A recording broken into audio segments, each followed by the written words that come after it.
Can you control your future? You can expect the future to take a definite form, or you can treat it as hazily uncertain.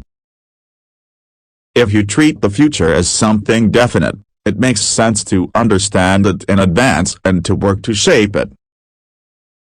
But if you expect an indefinite future ruled by randomness, you'll give up on trying to master it.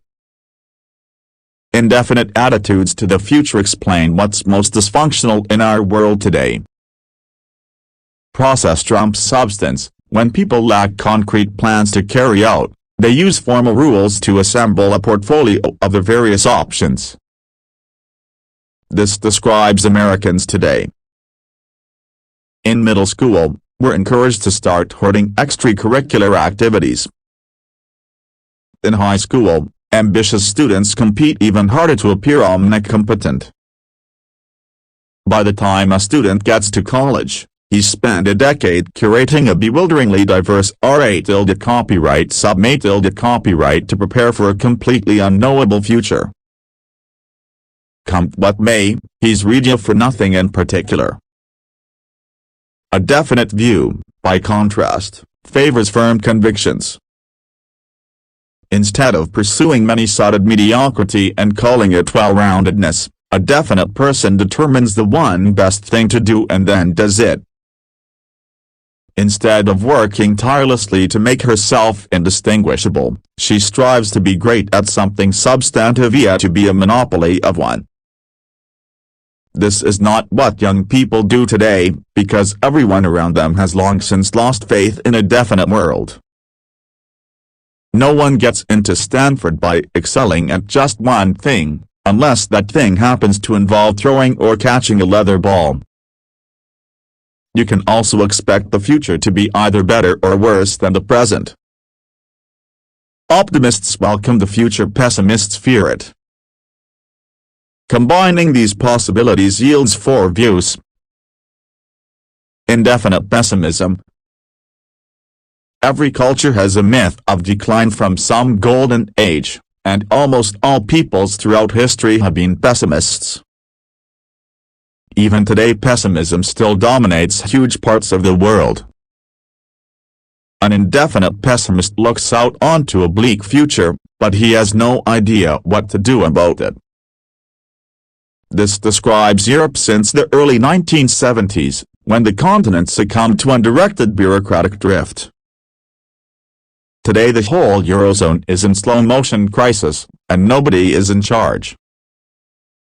The European Central Bank doesn't stand for anything but improvisation. The U.S. Treasury prints "In God We Trust" on the dollar. The ECB might as well print "Kick the can down the road" on the euro.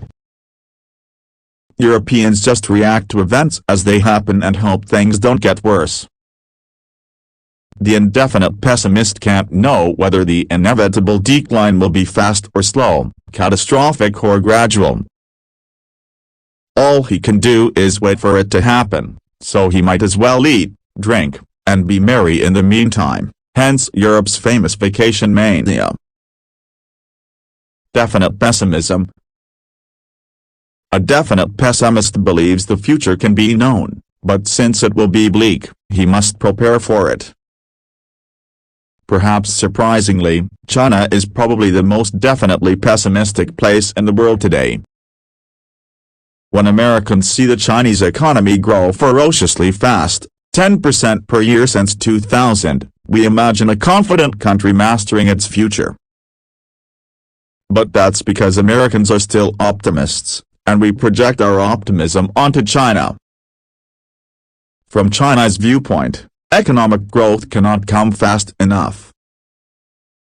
Every other country is afraid that China is going to take over the world. China is the only country afraid that it won't. China can grow so fast only because its starting base is so low. The easiest way for China to grow is to relentlessly copy what has already worked in the West. And that's exactly what it's doing, executing indefinite plans by burning ever more coal to build ever more factories and skyscrapers. But with a huge population pushing resource prices higher, there's no way Chinese living standards can ever actually catch up to those of the richest countries, and the Chinese know it. This is why the Chinese leadership is obsessed with the way in which things threaten to get worse. Every senior Chinese leader experienced famine as a child, so when the Politburo looks to the future, disaster is not an abstraction. The Chinese public, too, knows that winter is coming. Outsiders are fascinated by the great fortunes being made inside China, but they pay less attention to the wealthy Chinese trying hard to get their money out of the country. Poorer Chinese just save everything they can and hope it will be enough. Every class of people in China takes the future deadly seriously. Definite optimism. To a definite optimist, the future will be better than the present if he plans and works to make it better. From the 17th century through the 1950s and 60s, definite optimists led the Western world.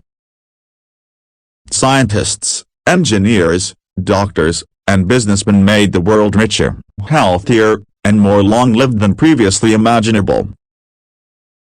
As Karl Marx and Friedrich Engels saw clearly, the 19th century business class created more massive and more colossal productive forces than all preceding generations together. Subjection of nature's forces to man, machinery, application of chemistry to industry and agriculture, steam navigation, railways, electric telegraphs, clearing of whole continents for cultivation, canalization of rivers, whole populations conjured out of the ground. A which earlier century had even a presentiment that such productive forces slumbered in the lap of social labor. Each generation's inventors and visionaries surpassed their predecessors. In 1843, the London public was invited to make its first crossing underneath the River Thames by a newly dug tunnel. In 1869, the Suez Canal saved Eurasian shipping traffic from rounding the Cape of Good Hope. In 1914, the Panama Canal cut short the route from Atlantic to Pacific. Even the Great Depression failed to impede relentless progress in the United States, which has always been home to the world's most far-seeing definite optimists. The Empire State Building was started in 1929 and finished in 1931. The Golden Gate Bridge was started in 1933 and completed in 1937. The Manhattan Project was started in 1941 and had already produced the world's first nuclear bomb by 1945. Americans continued to remake the face of the world in peacetime. The interstate highway system began construction in 1956, and the first 20,000 miles of road were open for driving by 1965. Definite planning even went beyond the surface of this planet. NASA's Apollo program began in 1961 and put 12 men on the moon before it finished in 1972. Bold plans were not reserved just for political leaders or government scientists. In the late 1940s, a Californian named John Reber set out to reinvent the physical geography of the whole San Francisco Bay Area. Reber was a school teacher, an amateur theater producer, and a self-taught engineer. Undaunted by his lack of credentials, he publicly proposed to build 2 huge dams in the bay, construct massive freshwater lakes for drinking water and irrigation, and reclaim 20,000 acres of land for development. Even though he had no personal authority, people took the Reber plan seriously. It was endorsed by newspaper editorial boards across California. The U.S. Congress held hearings on its feasibility.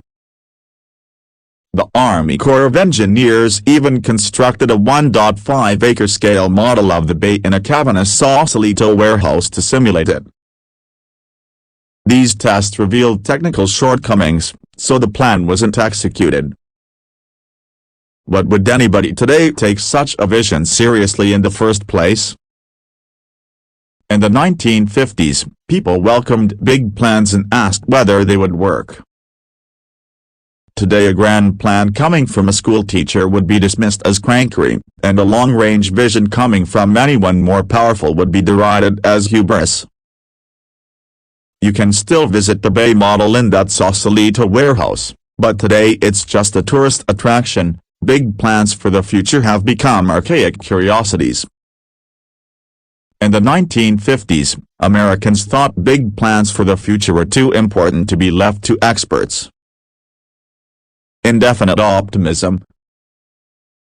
After a brief pessimistic phase in the 1970s, indefinite optimism has dominated American thinking ever since 1982, when a long bull market began and finance eclipsed engineering as the way to approach the future.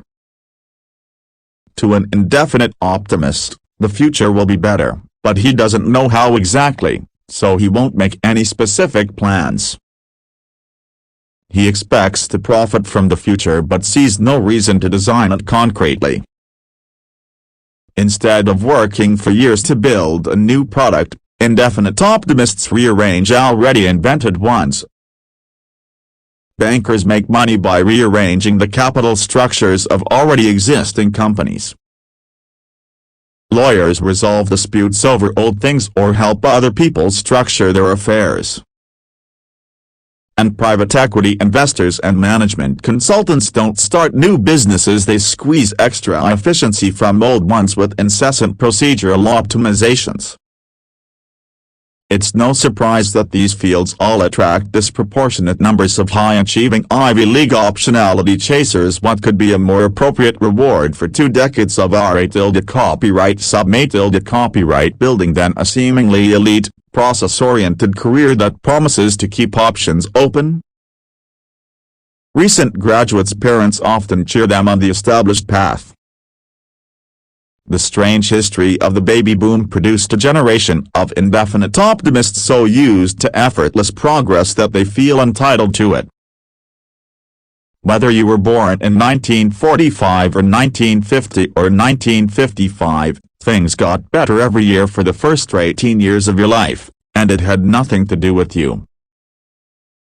Technological advance seemed to accelerate automatically, so the boomers grew up with great expectations but few specific plans for how to fulfill them. Then, when technological progress stalled in the 1970s, increasing income inequality came to the rescue of the most elite boomers. Every year of adulthood continued to get automatically better and better for the rich and successful. The rest of their generation was left behind, but the wealthy boomers who shape public opinion today see little reason to question their Macron via optimism.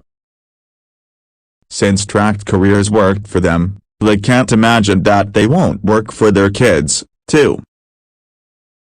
Malcolm Gladwell says you can't understand Bill Gates's success without understanding his fortunate personal context. He grew up in a good family, went to a private school equipped with a computer lab, and counted Paul Allen as a childhood friend.